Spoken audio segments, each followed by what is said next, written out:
Viewers, the question is simple, but the answer isn't. The question is, why is it that the Trump administration refuses to act against Pakistan? When will the Trump administration finally wake up from its slumber when it comes to the terror factories operating out of Pakistan? And in fact, to talk on that and more, I'm joined by General SVP Singh. He's a strategic affairs and defense expert. I'm also going to get John Rossomando, who is a counter-terrorism analyst as well. General Singh, let me start with you. The evidence is very clear. There are multiple instances of Pakistani terrorists found on American soil attempting to foment terror. But there is no instance of the Trump administration waking up to realize the threat that Pakistan poses, not just to India, but to the world. Thank you. Thank you, Gaurie. Well, you've got a good question to put. Well, why Trump is not acting, why US is not acting, is now a little old story to say so. You see, United States itself is not free from terrorism.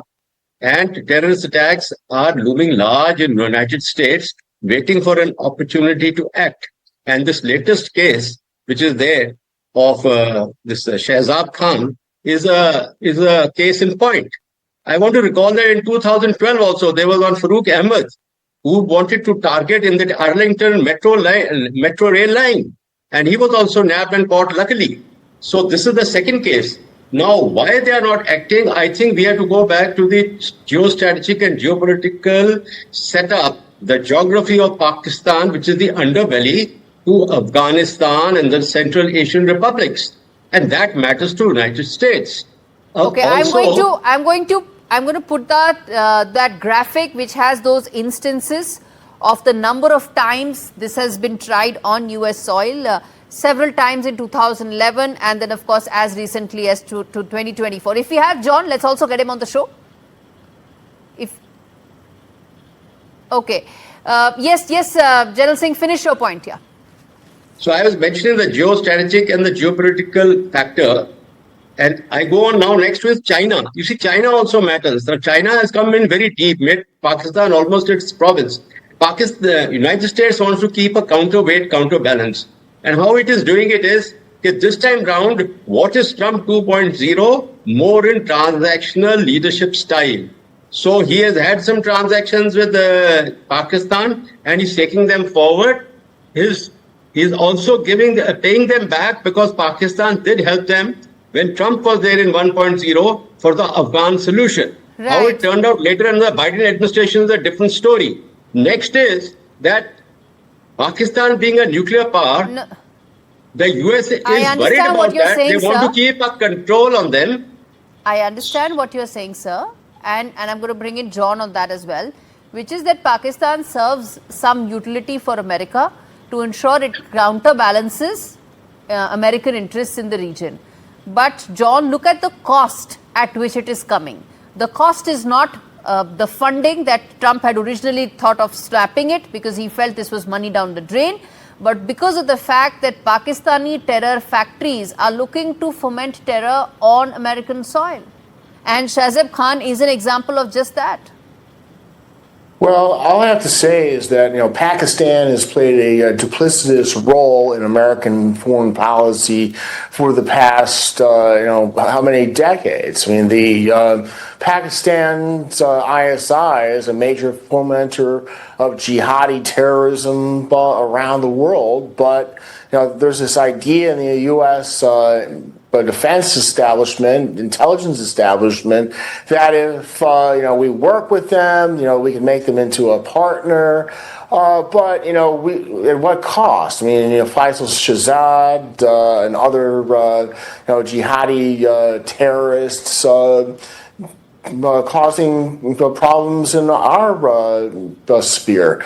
So I think the U.S. needs to, reevaluate its, work with Pakistan, and I think that, there's some rumors about President Trump having some issues with Modi being too nice to the last administration. I don't know. I think that there's a lot of very complicated things going on here. and it's mystifying. I'll tell you what is complicated. I'm going to put that graph also on our screens in just a bit, which links the Trump family to crypto interests in Pakistan, and that could be another angle to it. And commercial interests do matter more so in the present administration. But John, the other question I want to ask, you mentioned that ISI is a jihadi army and wants to foment terror. It has happened on multiple occasions in America as well. What is stopping Trump administration from accepting that reality, and instead he is lauding the political leadership of Pakistan? This happened exactly 48 hours back. Well, I think that the United States wants to be neutral in the conflict between Pakistan and India. I think that the U.S. Doesn't want to be seen as taking sides in the conflict. I think that the jihadi terrorism and the Pakistan support for terrorist activity is extremely disturbing. And it should be like cut and dry. I mean, Pakistan has harbored Al Qaeda on its soil, and the ISI has harbored Osama bin Laden and others, and continues to foment terrorism. But I'm just sort of like, I can't put a finger on what is causing this. It should be very cut and dry, and making it more complicated than it is. Okay, I'm going to leave it there, gentlemen. Thank you so much, both of you, for sharing your insights on this issue. At the end of the day, viewers, when you talk about Pakistan's terror factories, the evidence is there for everyone to see. Those details are right there. There is nothing that the Trump administration is not aware of when it comes to Pakistan's deep terror links. The only thing that is stopping Trump from accepting the terror that arises out of Pakistan is its own myopic view of how Pakistan could counterbalance some of American interests. But the price that they are looking to pay for that is too heavy, too large. The question is simple. Trump needs to wake up from his slumber. If not now, then when?